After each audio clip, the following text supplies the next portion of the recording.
Yo, what's going on? This is Jeff here. So in this video, I'm gonna go over a really quick Replo tutorial. This is for people who don't know what Replo is, haven't used it before, and or people have tried it. If you've tried it before, feel like it was too complicated, you didn't really know how to navigate and use it.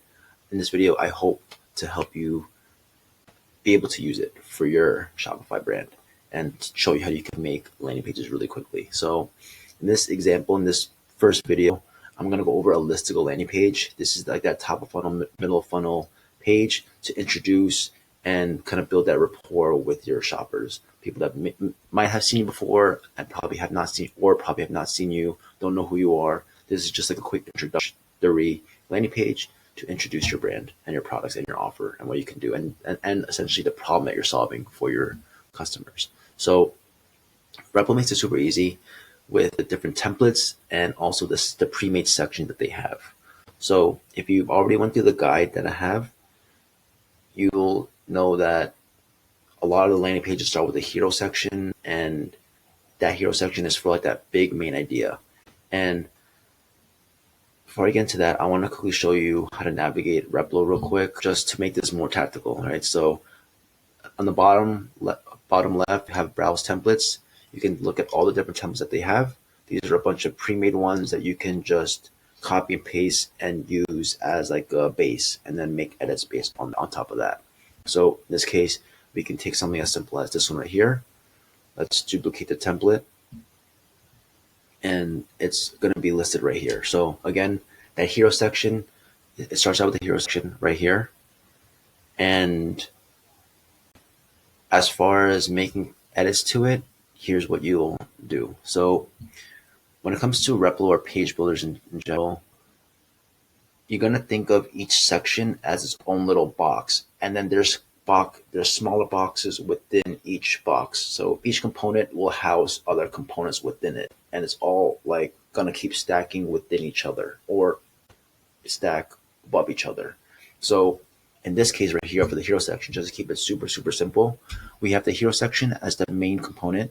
And then underneath it, within it, we have other sections. So in this case, we have the hero content, which consists of the subheadline and the headline. And in this case, we have it auto layout. This is just default. We have it vertically directed. So this is going to stack vertically down from top to bottom. If you want it to go from left to right, you just simply go horizontal direction, and then it'll go left to right there. You'll notice that the headline is super big or super long. It doesn't fit, so you can go to fill available width, and it'll just contract within the available width. And real quick, for the available width, we set it at, or the template already set it at 110 or 1210 pixels. So that's the available width that this headline is going to fit, right? Within it. So let's go back to vertically directed. You'll notice that we have padding as well from the main or the hero content container. That can be changed and interchanged, whatever. This is where you want to make specific design changes. Max width is the one that will make a big, like the main difference. This is where you want to start. If you don't want a max width, you can just get rid of it and it will span the entire desktop. So even let's say this is a 1440, even if it's a smaller MacBook Air, it's going to be the same thing. It's going to fill the available width. And even something really, really big like a MacBook Pro 16-inch, it's going to span the entire width. And if you go even crazier, like let's say you have a really wide screen, that's going to span that entire width, which is why a lot of times it's best practice to have a set max width to establish some boundary. And you just go by clicking on that plus sign, and then let's just go 1200 just to keep things simple. To make changes to the text, you just click on that particular element, and you'll see the design editor right here. You can type in whatever you want in the text box right here, fonts, the weight, if there's specific like boldness, lightness, whatever, and the rest is pretty self-explanatory. This is the font size, the line height, and so on and so forth. Color. What I recommend is to set the text. So in this case, the headline will be heading 1, and this potentially could be heading 2 or paragraph, depending on the specific copy that you have there. But that's just best practice for SEO. Cool. Now you'll notice that there's a background image. Background image can easily be set by clicking on that, hovering over that aspect or that element, and then going into image, and then you can select an image and then kind of replace it. So I'm not sure if I have a good background image to use. This is besides the point, right? But let's just say we have something like this. So then, so this is a website of mine, but you'll see that you could easily change the background image to fit. And what's cool about Replo is a lot of times if you have specific image dimensions, you can set specific images for each device. So in this case, we have desktop, tablet, and mobile. You can set specific images for each device. So what that means is, let's say, for example, you have a really long image that fits well for desktop, obviously, but it doesn't necessarily fit well for mobile, for example. So if you reshape or resize the image on like a Canva or Figma, you can set that specific image just for mobile. So in this case, let's just, out of just an example, I'm setting the specific mobile image that's different from desktop. And one caveat is, when you are making changes, if you do go this route of setting specific images, you have to make sure that you set it for each one, and it's going to cascade down. So any changes you make to desktop will be applied to tablet and to mobile, but any changes you make to mobile will not be applied to tablet or desktop. Hope that makes sense. And one quick thing about images, you'll notice that the image that I have is like a pretty long image as far as like the size that we have right here. One thing, as far as like a design point of view, you can change the positions of the X and Y. So in this case, if you want it to go to the top, you can play around with a specific Y position. So let's add 50%, or even go crazier, 88. It will resize to show a different part of the image.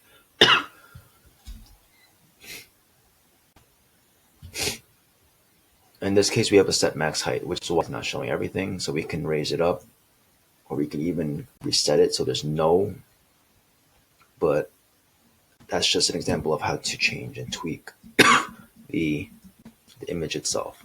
Cool.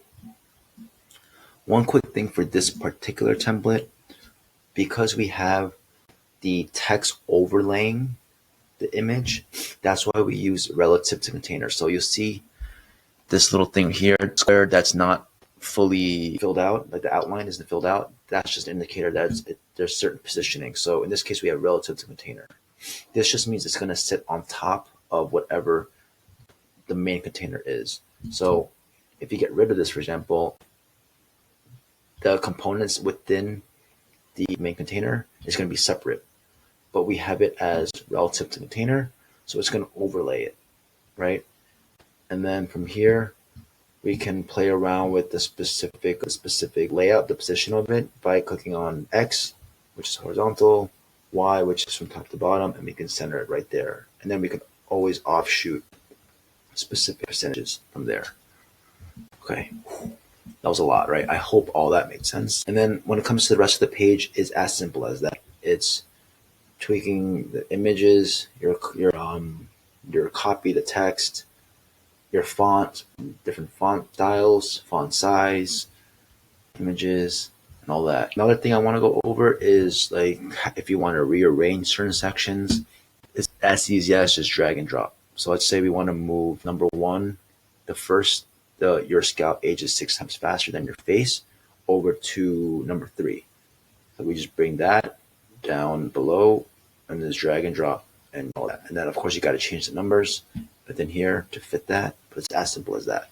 It's easy drag and drop. And again, remember what I said before of any changes you make to desktop will be applied to tablet and mobile. And in this case, any changes you make to mobile, like based on the rearranging, will be applied because this is the master component view. So in this case, even if you are on mobile, you bring it up to the top, it will still be applied to desktop because this is the master view of everything. Anything here will cascade down, as I mentioned before. anything in the designer, the editor right here. Cool. Now, one more thing I want to go over, maybe for example, if you want to set like a different background color for each block, you could do that here with background. You also have different borders, but just in this case, let's say you want to set to like pink, you could do so there. And again, remember what I said, any change in designer will cascade down. And let's say you want this mobile to be white. You could change it there and it won't be applied to tablet and desktop. And that's the basic intro of how to use Replo. It's not as complicated as you think. You just gotta kind of just get more reps in and kind of just playing around with it, tweaking it. But it's in my opinion, one of the simpler page builders to use, but simple, but also allows the most flexibility and customization. Where I've tried all the other page builders and they're great. There's always pros and cons to all of them, but as far as specific changes you want to make, Replo just gives you the most amount of freedom to do literally whatever you want to a page, and it's as easy as that. The last thing I want to go over, we went over preset templates. They also have pre-made components. So remember how I mentioned the different sections? There's like 7 or 8 different sections you can use. Replo makes it easy because they break it down by section goals. Like if you want to provide social proof, there's a bunch of different sections. In this case, we have hero, and you could just drag and drop. So let's just drag and drop that, and then you can, again, play around with everything there. It's easy as that. And real quick, if you notice that tablet, because this is spawning right now, notice how this is, it's shrunk down. Same thing that we did for the fill available width, we could do the same thing for height. So notice how it's contracted, it's wrapped. We can just fill available height there. And then this is where it comes down to like the exposition that I mentioned of just reshifting the specific part of the image. Let's say you wanted to highlight the lamp. You can just do that. And my personal opinion, I like using percentages when it comes to this, just because it's more responsive rather than using pixels. Percentage, my opinion, just responds better to different device sizes. But yeah, it's easy as that. Hope this helps. Next videos, I'm gonna go more specific, more tactical things for more specific things that you want to do. But I hope this helped as an intro, and yeah, see you in the next one.